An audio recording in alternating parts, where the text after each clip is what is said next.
In One Piece, the Yonko aren't just powerful, they're titans that rule the seas. But here's the twist.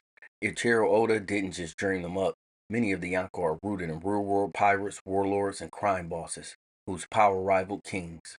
From the Caribbean to the South China Sea, these legends shaped the brutal, chaotic, and incredibly profitable world of piracy, and inspired the emperors of One Piece.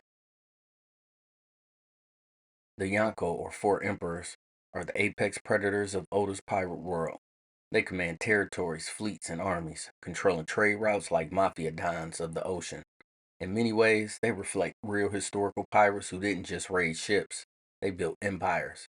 And Oda has hinted for years that he pulled directly from history, from their personalities to their tactics. Edward Newgate, Whitebeard. Whitebeard shares his name with Edward, with one of history's most infamous pirates, Edward Teach, better known as Blackbeard. But Whitebeard's role mirrors another legendary figure, Bartholomew Roberts, also called Black Bart. Roberts wasn't just a fighter, he was a kingmaker. He led the largest pirate confederation in history, enforcing his own code across the Atlantic. Like Roberts, Whitebeard wasn't hunting treasure. He was protecting his family and territory, operating like a sovereign ruler of the seas.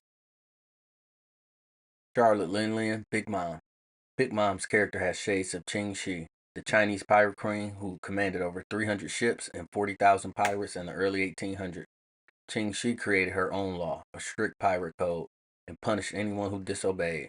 She also formed strategic alliances through marriage, just like Lin's tea parties.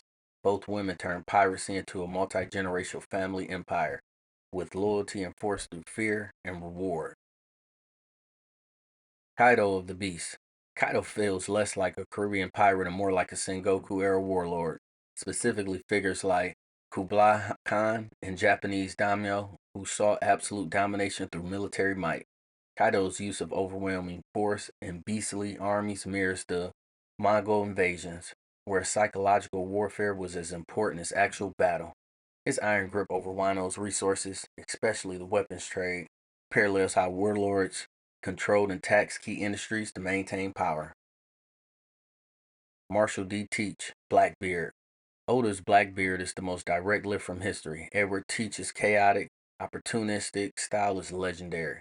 The real Blackbeard blockaded ports, manipulated alliances, and struck fear through theatrics, tying slow burning fuses to his beard during battle to appear demonic.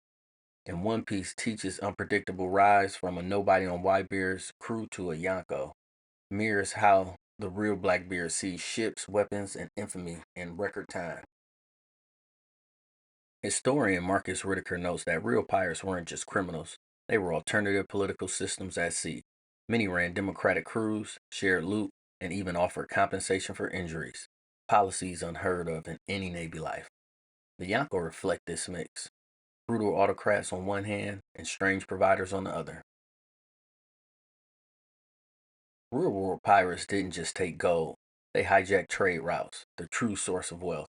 In Oda's world, each Yonko's power is tied to the economic control. Whitebeard's territory thrived under his protection. Big Mom taxed and managed her islands like a mafia boss. Kaido monopolized weapons and labor. Blackbeard, like his namesake, exploit chaos to grab resources and territory overnight. This historical grounding makes the Yonko feel real. They're not cartoon villains. They're reflections of the kind of leaders who genuinely existed, who forced empires to negotiate, who could collapse economies by seizing a single port. And that's why, in One Piece, taking down a Yonko isn't just a fight, it's a geopolitical earthquake. Oda's genius is how he takes the bones of history and fleshes them into myth. By blending real pirates' ambition, ruthlessness, and economic mastery into the Yonko, he creates enemies who feel larger than life, yet entirely possible. History shows us that piracy wasn't just about plunder, it was about power. Which makes me wonder, if the Yonko were real, which one would rise to rule our seas today?